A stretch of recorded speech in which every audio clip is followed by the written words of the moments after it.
UFC Fight Night Gane versus Volkov, aka UFC Vegas 30.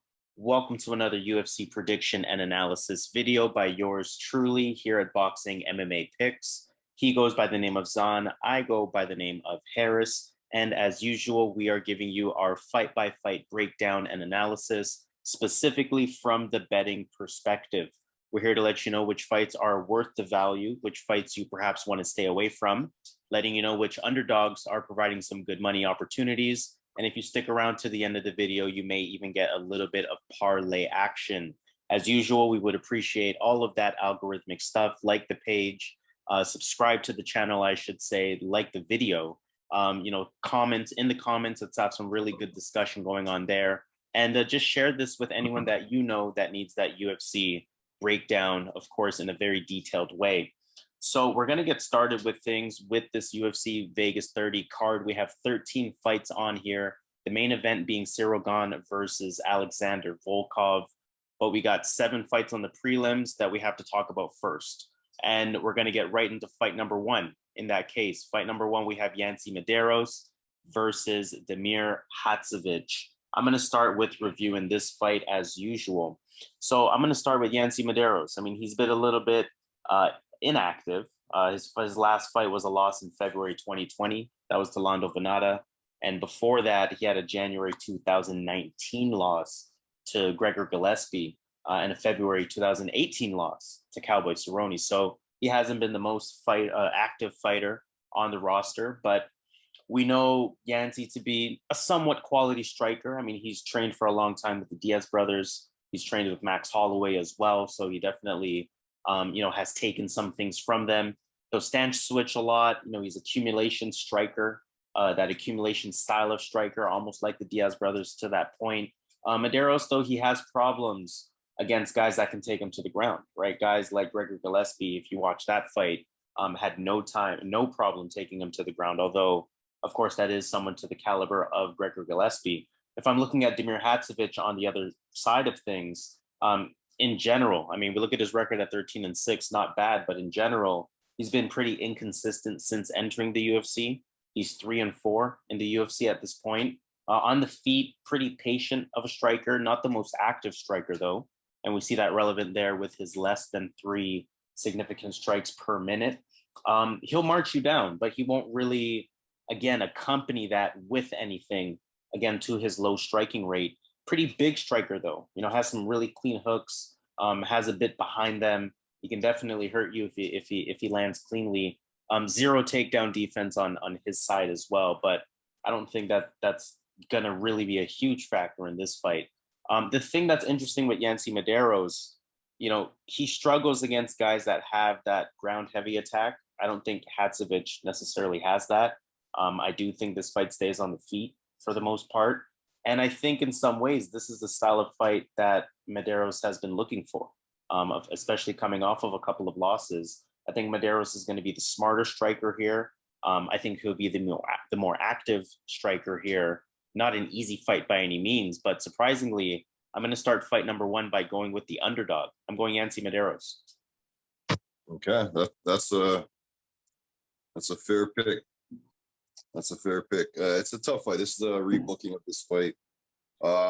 Yancy, we know he's on a 3-fight skid, but those were some pretty tough opponents he faced. I think this is a hard fight because when you look at both fighters, you can't really feel confident on each side. Both guys have let me down in the past, so I'm really not sure as far as I'm not confident as far as this pick goes. But I'm actually on the Damir Hadžović side. I just think that at this point in his career, I think he has more left. Yancy Medeiros has been in some wars. I know they're about the same age, 1 year apart. But I just think those wars are adding up on Yancy. And I just think that Damir last fight was in against Moicano. So that was a hard match. Giagos was another hard match. He got Reyes, he got Nick Hine. I think he can get Medeiros. I think this is actually a fight that Hadžović is going to look good in. If you really look at the UFC roster, there's no easy fight for this guy.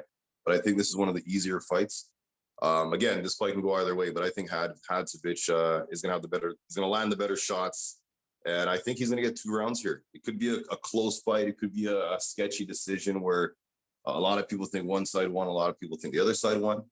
But I'm going to go with Damir. I think Damir is going to land the better shot. So Damir is my pick. And whether it's a sketchy decision or even a split decision, especially with us splitting between our respective picks, I think the message here is probably want to stay away.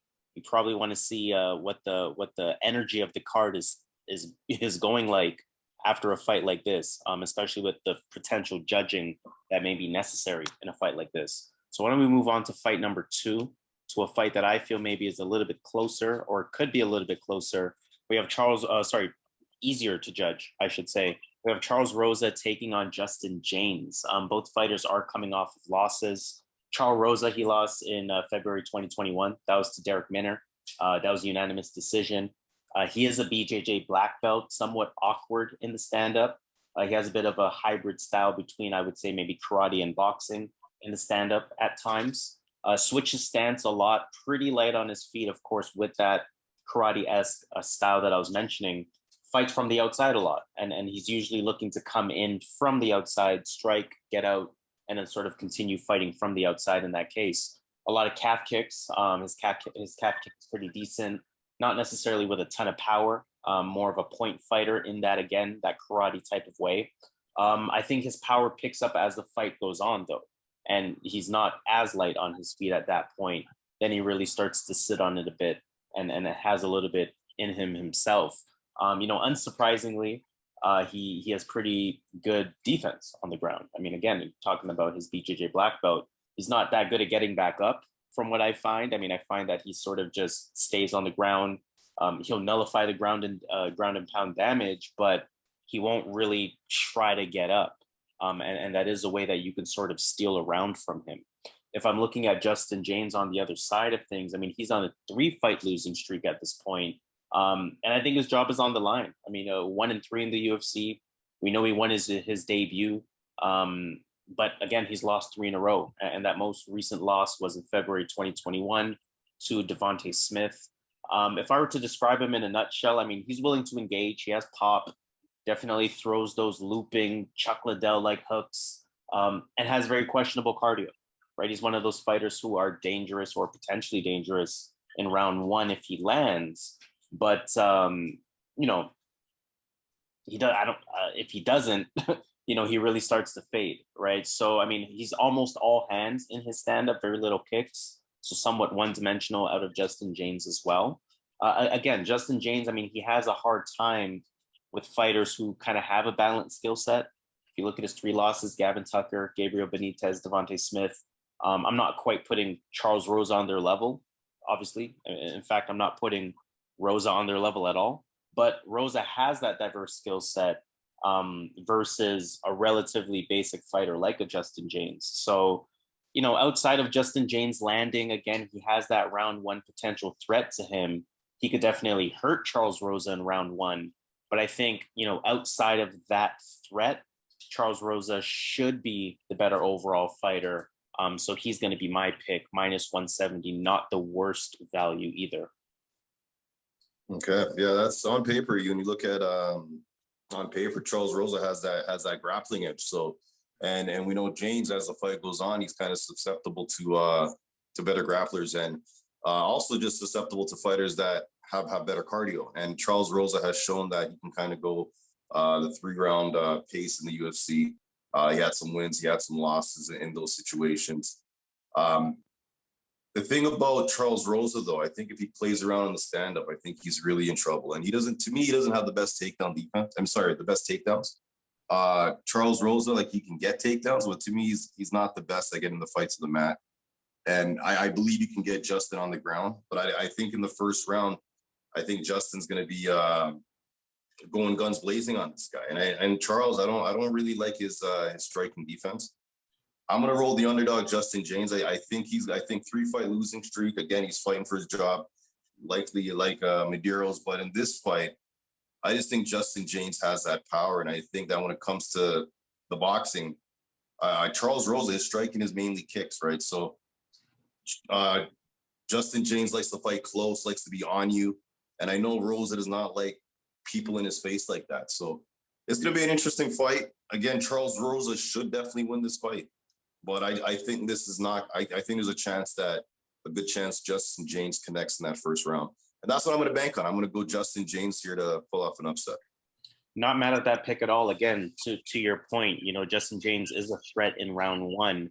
I'm banking on that not happening. You're banking on that happening. So it really speaks to either side really being a potential here. Not mad at the underdog. Yeah, I think he can get him out there round two as well. Like, I don't really think myself it's a round one or bust. But yeah, I hear what you're saying. Likely that's how the fight should go. But I think this is an easier fight for Jaynes. I think he can actually put away Rosa. So yeah, that's my pick. Not mad at that at all. So let's move on to fight number 3. In that case, we have Julija Avila taking on Julija Stoliarenko. I'll take this one off as well. So looking at Julija Avila, she lost in her last fight. She was a big favorite versus Sijara Eubank in that fight. In the stand-up, I mean, she has a pretty good stiff jab, good, decent striking in general. She is somewhat stiff in general to a disadvantage. She doesn't really, move with that sort of natural smoothness on the feet. Very explosive though, right? I mean, we saw her have a 20-second victory versus Gina Manzani. So definitely has that ability to explode as well, which is somewhat rare in the women's division at times. Has a pretty good top game, I should say. She can stay on top. She definitely has some ground and pound on there on the ground as well. If I'm looking at Julija Stoliarenko, on the other hand, I mean, she caught a bad matchup in her UFC debut versus Yana Kunitskaya. Has that sort of brawling type of stand-up, very little technique, in my opinion. Definitely bull rushes forward. This is going to be a fight that has a lot of fireworks early in the fight. At least I'm anticipating. And if it gets to the ground, she's going to look to pull guard. She's going to look to attempt that armbar. Cardio has been a huge problem, of course, with her. This fight, I actually want no parts of. I see Avila as a huge favorite, and I completely disagree with that. I don't know how the fight will go in a lot of ways. I mean, that Rousey type of stand-up that Stoliarenko has, either it's going to catch Avila off guard or Avila will catch her and possibly hurt her. The fight in some ways reminds me of Stoliarenko's debut. She was up against a more proven type of competitor. And I'm going to have to go with the experience against a Stoliarenko type of fighter. But like I said, the odds are completely garbage on this one. I might even go for Stoliarenko on the underdog, depending on how I feel, maybe on the walkouts. But if I'm making a pick for the channel, and this is not a confident pick at all, I am going with Julija Avila. She should get the job done here. Yeah, I'm going Avila as well. I think Stoliarenko's a good opposition. She's really good as far as she has good grappling. Her stand-up's wild. She was in Lithuania, so she has a bit of aggression to her when it comes to that stand-up.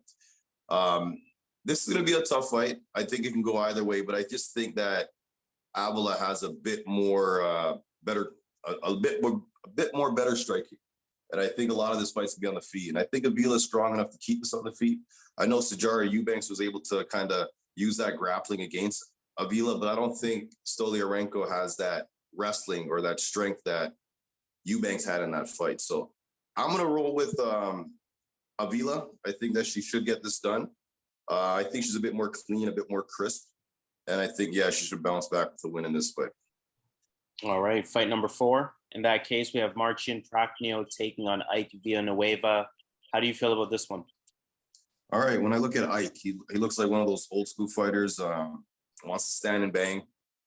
Pretty straightforward as far as what he wants to do. He does have power, but he has 18 wins, 11 losses. So he doesn't have the best record. He beat Vinicius Moreira, or the Brazilian, knocked him out, but he's not really a good fighter. He got knocked out by Jordan White, and then he lost to Chase Sherman before that. And then he had a win versus Rashal Coulter in Fury FC. Again, that's not a good win either.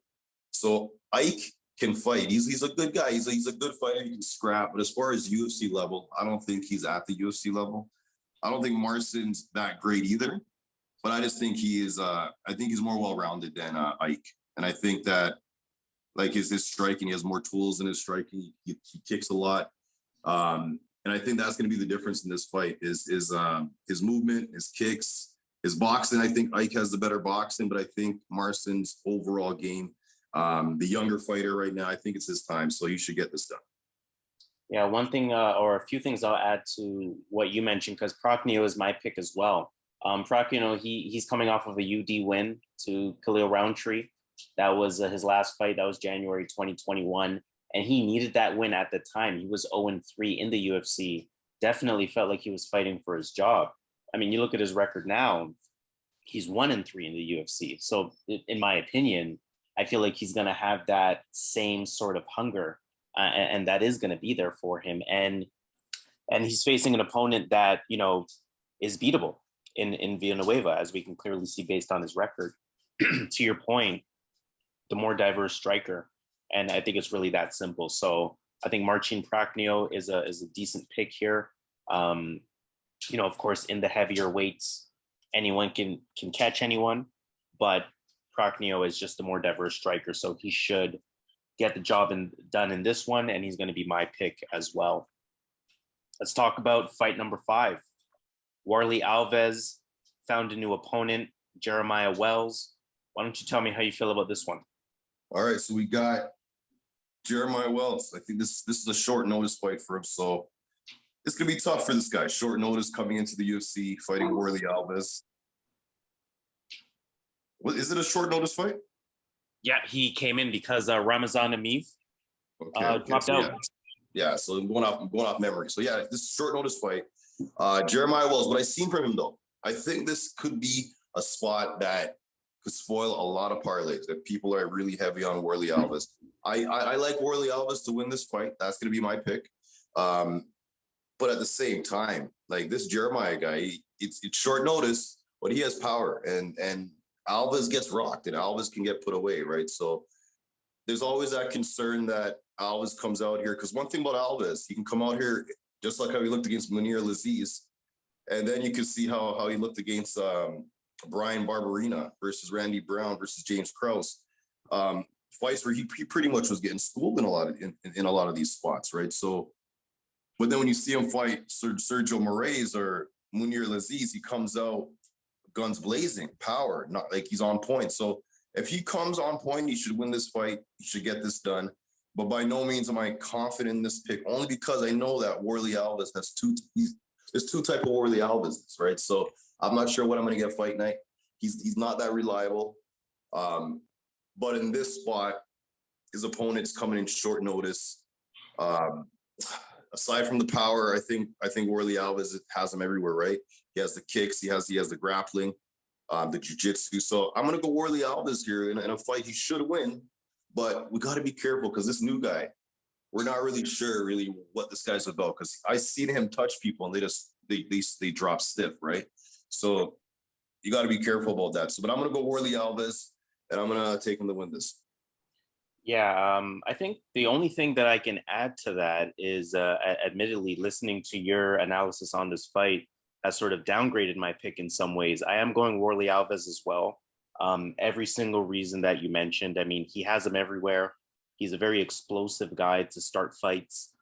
He overwhelms a lot of people.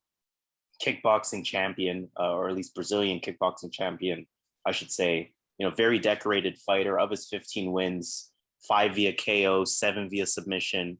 We know he can do a lot of things. We know he can pretty much do everything, right? You know, a pretty complete fighter in that way. But to your point, there's 2 different Warlley Alveses. And, you know, once he, you know, if you can get through that initial storm, you know, he looks like a completely different fighter. Or to your point, he can get tagged. And Jeremiah Wells has that power to do that. Obviously, you know, body of work is a huge factor here. And Wells has not taken on a Warlley Alves type of fighter, but a fight is a fight. I mean, Wells, you got to feel like he maybe feels like he has nothing to lose, making his UFC debut, and in some ways has that puncher's chance. So although Warlley Alves is my pick as well, I will say that he was going to be a confident pick of mine. But I think you bring up a very great point in there being 2 different Warlley Alveses. So I'm somewhat downgrading my pick. He's no longer a confident pick of mine, but I'm still going to go with Warlley Alves. He should get the job done here. So why don't we move on to fight number 6? We have Shavkat Rakhmonov taking on Michel Prazeres. I'm going to start with this one. So looking at Prazeres, it's been 2.5 years since his last fight. He lost February 2019 to Ismail Nuradiev. He's 39 years old. I mean, and again, he's coming off of an over 2-year layoff. I don't necessarily feel too good about that. I don't feel like he's brought any new layer to his game. I mean, I don't know, unless he's showing something on social media or something like that. I'm not necessarily following. But I just don't feel too good about that situation. We know he's at huge disadvantages in this fight. 5'6", taking on 6'1". His reach at 68 inches, taking on a 77-inch reach. So definitely going to be at some physical disadvantages. Obviously, we know for his shorter size in this 170 division, we know he is going to be a stockier fighter, though. And that could work to his advantage because he is looking to take this fight to the ground, right? When I look at Rakhmonov, because I'll sort of end my analysis on Prazeres there. When we look at Rakhmonov, he's undefeated. I mean, he beat Alex Oliveira in his last fight. That was October 2020. Looked really good in that fight. This guy's pretty good. I mean, he's a pretty good welterweight prospect, in my opinion. Pretty good on the feet, good distance control, good active head movement, good footwork overall, good in and out movement too. Good effective calf kicks. I feel like his stand-up is pretty calculated and pretty relaxed. Obviously going to be at a stand-up advantage in this fight. A lot of fakes and feints in his stand-up, and again, his hands are pretty solid. And I also saw a pretty decent clinch out of him going back to that Cowboy Oliveira fight. I've seen good takedown defense from him. He does have that combat sambo background, so he does, technically have that layer to his game. And I've seen some grappling out of him as well, right? I mean, again, he finished Cowboy Oliveira via guillotine. So, I'll keep this short from a prediction perspective. I don't see Rakhmonov losing this fight necessarily. I think this is a relatively comfortable pick here. This could be a parlay adder type of fight. This is one of the stronger picks, I feel like, on the card, perhaps. And again, some okay value on this at minus 270. So Shavkat Rakhmonov, he's going to be my pick. Okay. All right. So first thing I noticed in this fight, Prazeres, he's moving up in weight. Went up to that welterweight division. 39 years old. He's a really short welterweight at 5'6", 67-inch reach. So his opponent's gonna have a 10-inch reach on him. 13 years younger. Shavkat Rakhmonov is kind of not proven yet. He hasn't been proven yet, but in that last fight he actually did show us some grappling. And in this fight, I think he needs to avoid getting submitted, of course, because Prazeres is a Brazilian jiu-jitsu champion, and Prazeres can wrestle. Like he's a strong guy. So I can see Prazeres latching on a submission, jumping the back, choking him out, or getting him on the ground, grounding him out. So those are the only ways I think he can really get this done. I don't think his striking is going to cause many problems, but obviously that anyone can get knocked out. But Rakhmonov, I just think he's a bit more well-rounded in this matchup here. Being much taller, already in this division, the naturally bigger guy. So I'm going to go Rakhmonov here. I think that he should be able to keep this fight standing and utilize that striking, utilize the better striking here, piece him up. He has good activity in his striking as well. So I like Rakhmonov in this spot, but I'm not confident because Prazeres has an advantage, a good advantage, a big advantage in the grappling. So, but I think Rakhmonov knows enough to keep it up, and he has the size, he has the physical tools to do that. And then he has the size and whatnot to kind of win the striking battle. So I'm going to go Rakhmonov here to get this done. Yeah, not a bad pick there. So let's move on then to the final fight of our prelims. We have Raoni Barcelos taking on Timur Valiev. I'm going to start with this one as well. I'm going to start with Raoni Barcelos. He's on a 9-fight winning streak currently. His record sitting at 16-1. He's coming off of a unanimous decision win. That was versus Khalid Taha. November 2020, a pretty entertaining fight. The odds kind of tell you how much respect he has as a fighter, because we know Valiev to be pretty decent, and Raoni Barcelos is sitting at minus 220. A very credentialed fighter as well, good in the stand-up, good striking defense, good front kick, good up kick, good calf kicks out of him. The hands are pretty fast, the hands are pretty sharp. I like his boxing in general. I do think it's really good. Again, a very sharp striker, has very accurate striking as well. And again, you know, complete fighter. I've seen a good clinch. I've seen a good takedown. I've seen good wrestling. I've seen, you know, him being an expert grappler as well. Kind of one of those fighters that can do it all, and still has some sort of momentum behind him. Again, with that 9-fight win streak. If we're looking at Timur Valiev, on the other hand, technically speaking, 8-fight unbeaten streak. I mean, yes, he lost to Trevin Jones, but that fight was changed to a no contest. So technically, 7 wins, 1 no contest. And for what it's worth, Timur Valiev was winning that fight for most of that fight before, of course, eating the nasty right hand by Trevin Jones and being knocked out. I mean, we've said this before about Timur Valiev.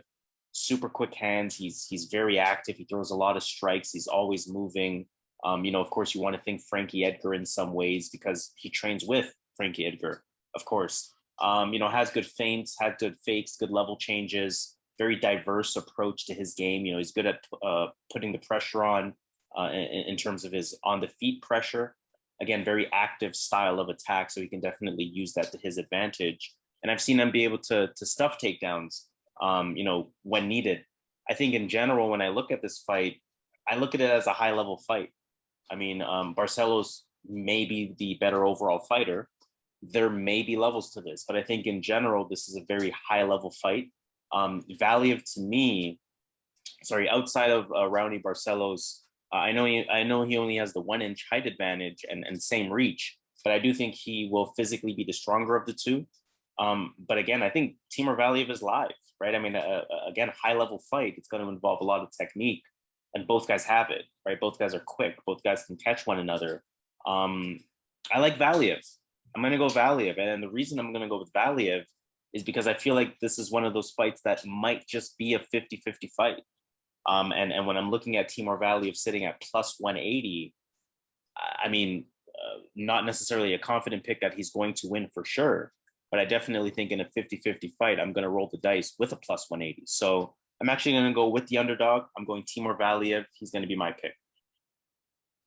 Okay, that's fair. Wow. Okay. So, oh my gosh, this is a really skilled fight. When you look at Valiev, he has those spins, he has grappling, he has wrestling. He's super well rounded, and again, those spinning kicks he does that comes out of nowhere can catch anyone off guard, right? So I give him that chance where he can definitely catch Barcelos off guard. But I don't think he's winning this fight here. I think that Barcelos' power is too much. Barcelos is, in my opinion, is going to be a future top 10 fighter in that bantamweight division. I think whoever wins this fight